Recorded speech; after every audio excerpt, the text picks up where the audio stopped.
El discípulo. Revista para la educación cristiana transformadora.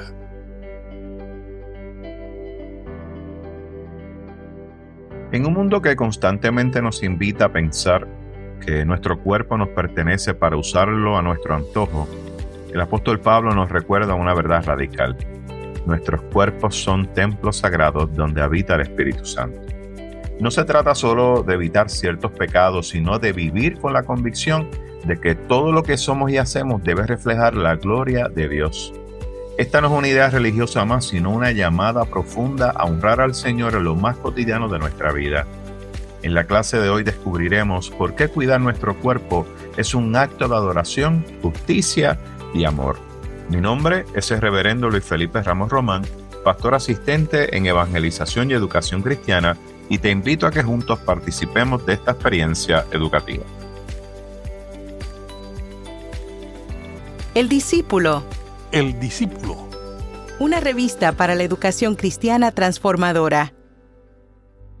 Mis queridos hermanos y hermanas, que el Señor le bendiga en este día. Qué bueno una vez más compartir con ustedes la palabra del Señor, y hoy estaremos trabajando nuestra lección 24 titulada Nuestros cuerpos le pertenecen a Dios. Y el texto bíblico que estaremos utilizando se encuentra en 1 Corintios capítulo 6, los versículos de 12 al 20, y el texto áureo es 1 Corintios 6, versículo 19, que lee de la siguiente manera: ¿O ignoráis que vuestro cuerpo es templo del Espíritu Santo, el cual está con vosotros, el cual habéis recibido de Dios, y que no sois vuestros?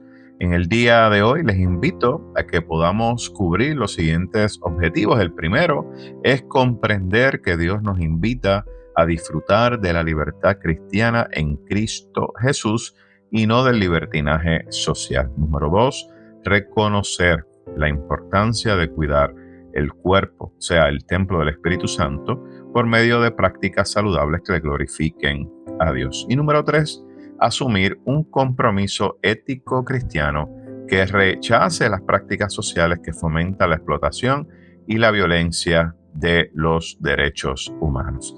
Y el vocabulario para este día es cuerpo, y en el Nuevo Testamento la palabra griega para cuerpo es soma, y se usa, ¿verdad?, en el texto bíblico cuando habla del cuerpo, mientras sarx es empleada en referencia a la carne. En la teología paulina, el cuerpo, aunque corruptible, es bueno porque es parte de la creación de Dios, y de hecho el cuerpo también será redimido por Dios aquí, así que su función principal es servir y glorificar a Dios. Y en la carta a los Romanos exhorta a ofrecer nuestro cuerpo como sacrificio vivo, santo y agradable a nuestro Dios, como dice Romanos capítulo 12, versículo número 1. Así que les invito a que me acompañen buscando sus Biblias en el libro de 1 Corintios capítulo 6, los versículos de 2 al 20, y estaremos dando lectura a la versión Reina Valera revisada que se encuentra impresa en nuestra revista El Discípulo. Y leemos la palabra del Señor en el nombre del Padre, del Hijo y del Espíritu Santo. Amén. Todas las cosas me son lícitas, pero no todas convienen.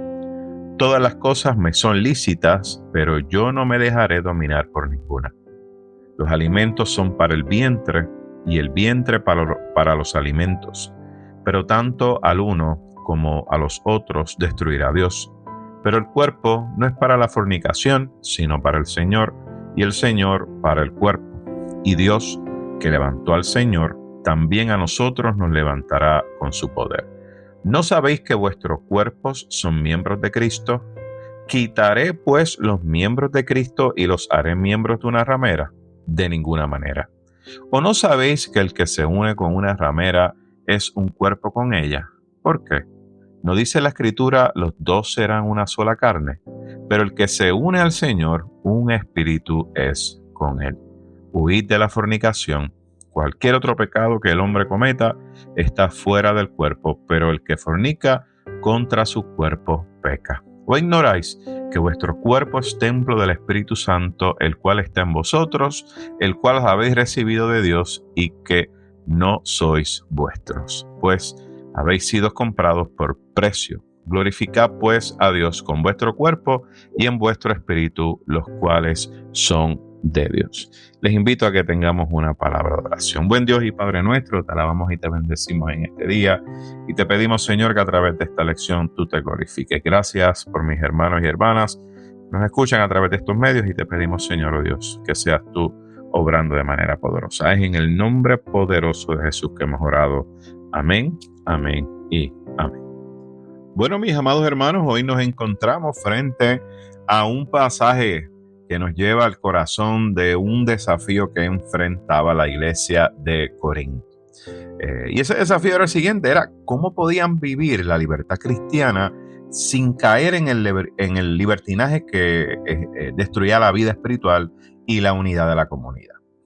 Así que a través de la carta a Corintios, Pablo nos recuerda que la fe no es una experiencia puramente espiritual que está desligada, ¿verdad?, de lo que hacemos con nuestro cuerpo, sino, por el contrario, nuestro cuerpo es ese espacio sagrado donde Dios habita y nuestras decisiones, las que tomamos, tienen implicaciones eternas. Así que vamos a estar estudiando este texto y le vamos a pedir al Espíritu Santo, ¿verdad?, que nos dirija y que nos enseñe a vivir ciertamente una vida coherente, una vida íntegra y una vida consagrada a Dios en todas las áreas, o en otras palabras, de manera íntegra.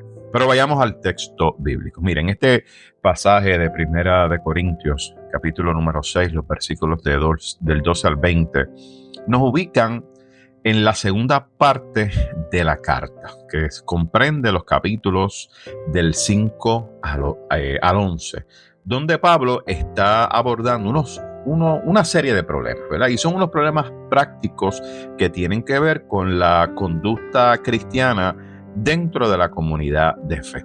Así que este segmento es particularmente bien incisivo, ¿verdad?, porque trata sobre la relación entre la libertad cristiana y la responsabilidad moral, haciendo enfoque en el cuerpo, ¿verdad?, como ese espacio sagrado. Así que vamos a ver qué nos dice, ¿verdad?, estos versículos. Cuando vamos al análisis de la escritura, estos versículos 12 al 14 nos deja saber que el cuerpo es para servir a Dios. Así que vemos que Pablo inicia la cita con un refrán muy popular de los corintios que decía que todas las cosas me son lícitas. Cuando vamos al contexto original, esta frase, ¿verdad?, lo que estaba reflejando era una visión de libertad que estaba totalmente desligada de lo que era la responsabilidad.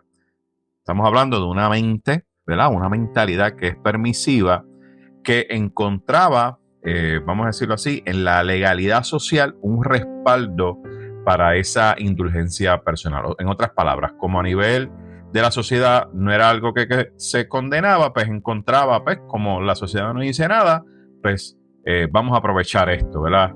Y eso es lo que estaba sucediendo ahí. Así que Pablo entonces, fíjense, nos presenta lo siguiente. Y es que Pablo no niega la libertad que hay en Cristo, pero ciertamente introduce dos principios que actúan como unos filtros. Así que veamos cómo toma esta frase. Y es, todas las cosas me son lícitas, y lo primero que dice Pablo en uno de esos dos principios es, mas no todos convienen. Por lo tanto, Pablo les está dejando saber a la comunidad en Corintio que no todo lo que está permitido edifica o trae beneficio espiritual y comunitario. Y lo otro que trabaja Pablo como un segundo principio es que todas las cosas me son lícitas, sin embargo, no me dejaré dominar. Así que la libertad cristiana no debe convertirse en una nueva forma de esclavitud a los deseos o los hábitos de la carne. Así que este doble filtro, ¿verdad?, conecta con la ética del evangelio, ¿no?, que no busca restringir por el mero legalismo, sino guiarnos hacia lo que edifica y hacia lo que da vida. Yo creo que esto es lo importante, qué es lo que edifica y qué es lo que da vida. Entonces vemos que Pablo luego está introduciendo otro refrán y le dice, miren, la comida es para el vientre y el vientre para la comida. Y con esto, ¿verdad? Podemos decir que los corintios justificaban esa idea de que las necesidades físicas podían satisfacerse libremente sin ningún tipo de impacto espiritual. Y entre esas necesidades físicas estaba, ¿verdad?, el sexo. Así que Pablo rompe esa lógica y recuerda a la comunidad cristiana en Corintio que el cuerpo no es para la fornicación, sino para el Señor. Y que así como Cristo fue resucitado, nosotros también lo vamos a hacer. Y esta mención a la resurrección, ¿verdad?, lo que hace es que subraya que el cuerpo entonces tiene un valor eterno. Yo creo que eso es importante subrayarlo, que el cuerpo tiene un valor eterno. Así que lo que hacemos con el cuerpo, sí, importa. Y no solamente importa para esta vida, sino para la eternidad. Yo creo que eso es importante que lo podamos entender. Cuando vamos entonces a los versículos 15 al 17, nos habla acerca de que nosotros somos parte de un solo cuerpo con Cristo. Por lo tanto, vemos ahora a Pablo que está elevando el argumento que está presentando a un nivel mucho más profundo.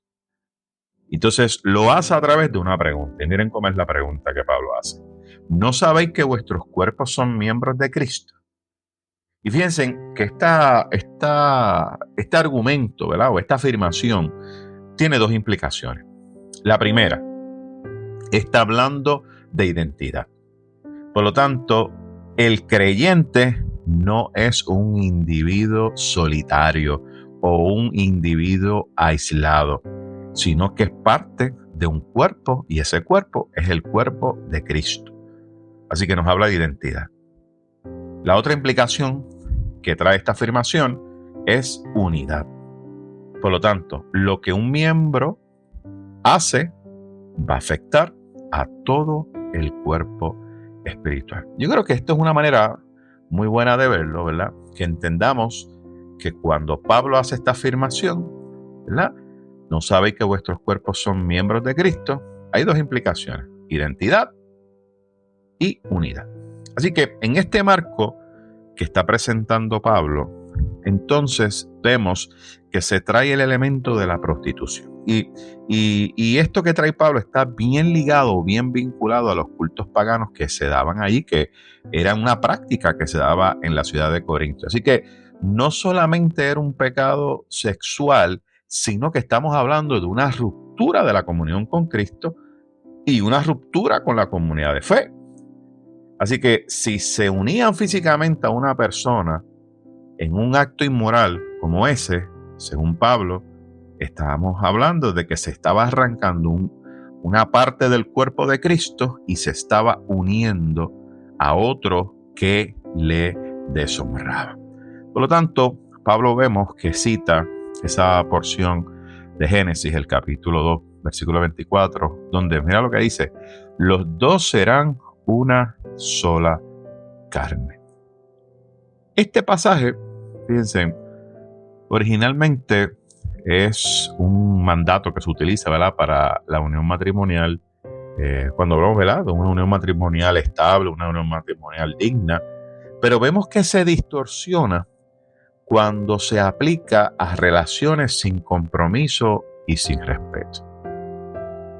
Por lo tanto, la verdadera unión, según el diseño de Dios, esa unión sexual, es una alianza que honra y que edifica, no una transacción que degrada o que explota.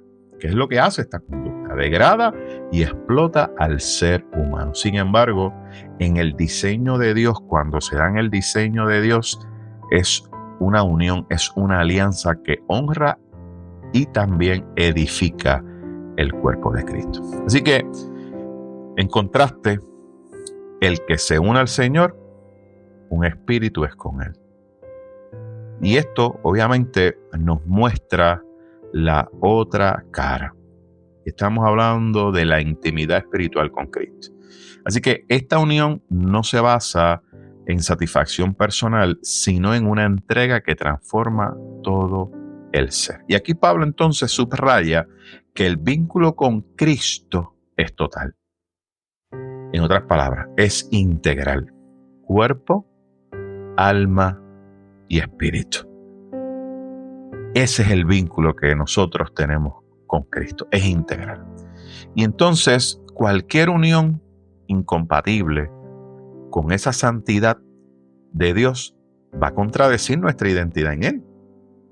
Y ese es el énfasis que está dejándole saber a Pablo a esta comunidad en Corinto. Por eso es que vemos que Pablo eleva esto a un punto mucho más profundo y le está dejando saber que tiene unas implicaciones muy serias.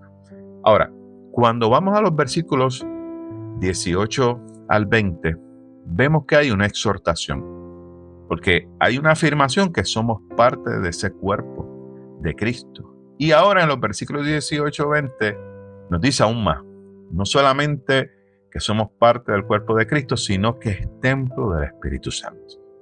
Por eso es que vemos esta exhortación. Huyan de la fornicación. Por lo tanto, estamos hablando de el alejarnos de manera activa de las situaciones y los ambientes que conducen al pecado sexual. Y entonces vemos que Pablo vuelve a usar un dicho corintio que dice: cualquier otro pecado que el hombre cometa está fuera del cuerpo. Por lo tanto, los corintios pensaban que el pecado sexual no tenía un impacto especial en el cuerpo. Y Pablo entonces vemos que lo está refutando, contradiciendo, planteando que el que peca sexualmente está pecando contra su propio cuerpo. Y ciertamente, no es un cuerpo cualquiera. El cuerpo que tiene un cristiano es templo del Espíritu Santo. Por lo tanto, la imagen del templo en el judaísmo estaba asociada a esa santidad absoluta, a esa exclusividad para Dios, a ese lugar donde la gloria de Dios y su presencia se manifiestan. Así que al decir que el cuerpo de un cristiano, de un creyente, es un templo, Pablo lo que está afirmando es que no es un espacio neutral, es morada de Dios mismo. Y esto, cuando lo vemos en esta manera, en este enfoque, ciertamente cambia de manera radical la manera en que nosotros entendemos lo que es el uso de nuestro cuerpo. Por lo tanto, ya no me pertenezco a mí mismo, le pertenezco a Dios. Y por cuanto le pertenezco a Dios, mi cuerpo es templo del Espíritu Santo. Y vemos entonces que Pablo utiliza esta frase: habéis sido comprados por precio. Y entonces vemos que Pablo introduce ahora el concepto de redención. Y es que en el mundo griego-romano, ¿verdad?, especialmente en ese que se daba allí en Corintio, este asunto de comprar o de redimir, ¿verdad?, significaba lo que era el pago de un rescate para liberar a un esclavo. Y entonces Pablo está utilizando esto y lo aplica a la obra de Cristo. Por lo tanto, nosotros fuimos liberados de la esclavitud del pecado al costo de la vida misma de Jesús. Y la consecuencia lógica es que ya nosotros no podemos vivir como si fuéramos nuestros propios dueños, porque fuimos redimidos, comprados a precio de sangre. Así que le pertenecemos a nuestro Señor. Entonces vemos que Pablo culmina con un imperativo que obviamente lo resume todo y dice: glorificad pues a Dios en vuestro cuerpo y en vuestro espíritu, los cuales son de Dios. Glorificar a Dios con el cuerpo, mis amados hermanos, implica apartarnos del pecado, pero de igual manera dedicar nuestras energías, nuestros talentos, nuestros hábitos a aquello que honra su nombre. Así que este pasaje vemos que Pablo confronta, ¿verdad?, esta distorsión que es peligrosa, y es el creer que la libertad cristiana es licencia para el egoísmo. No. Para Pablo, el cuerpo es parte integral de la vida espiritual, y el cuerpo no es simplemente miren, un vehículo temporal. No. Nuestras acciones corporales, físicas, no son simplemente asuntos privados, no son asuntos simplemente sin relevancia para la fe, son expresiones concretas de nuestra adoración o de nuestra rebeldía. Y reconocer que pertenecemos a Cristo de manera integral nos llama a nosotros a un estilo de vida que combine lo que es la dignidad, la pureza, el cuidado mutuo, reflejando así, obviamente, la gloria de aquel que nos redimió. Y en nuestra cultura vemos que hay muchas cosas que están legalmente permitidas y socialmente, ¿verdad?, que están aceptadas. Pero esto no significa que convenga de manera espiritual. Y este texto nos recuerda que la vida cristiana exige discernimiento. Y le voy a volver a repetir esto. Es importante que entendamos a través de este texto que la vida cristiana nos exige discernimiento. Yo creo que es algo que la iglesia no puede perder, ni cada individuo podemos perder. No se trata solamente si lo que hacemos o si hacemos algo, esto que hacemos es posible, sino preguntarlo, ¿lo que estamos haciendo glorifica a Dios? ¿Lo que estamos haciendo edifica a los demás? Que podamos entender que nuestras acciones, aunque son permitidos, no todo, mis amados hermanos, nos conviene. Tenemos que pensar si lo que hacemos glorifica a Dios. Y el segundo, que es importante, edifica a los demás, edifica a la iglesia. Y pienso, ¿verdad?, que si hacemos esto, lo hacemos, ¿verdad?, como un acto de adoración, un acto de obediencia. Y la realidad es que lo que estamos haciendo con esto es que estamos dejando saber que nos estamos alejando de esas prácticas que lo que hacen es que denigran la dignidad humana, como lo es la pornografía, como lo es la explotación sexual, como lo es la violencia, como son, ¿verdad?, otros hábitos que son destructivos. Aquellas prácticas que degradan esa dignidad humana.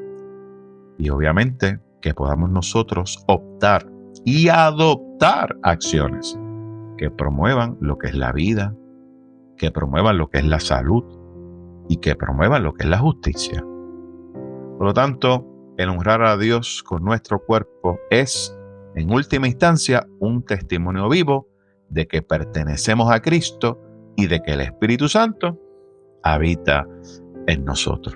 ¿Qué les parece si tenemos una palabra final? Gracias, Señor, porque nos has llenado de favores y misericordias y te agradecemos que nos has dado el privilegio de formar parte del cuerpo de Cristo, que es la iglesia.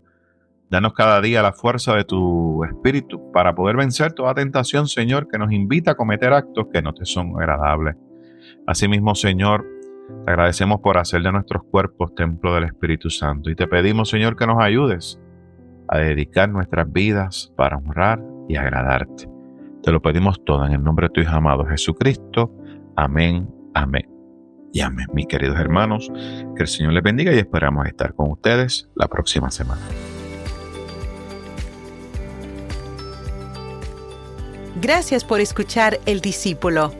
Revista para la educación cristiana transformadora.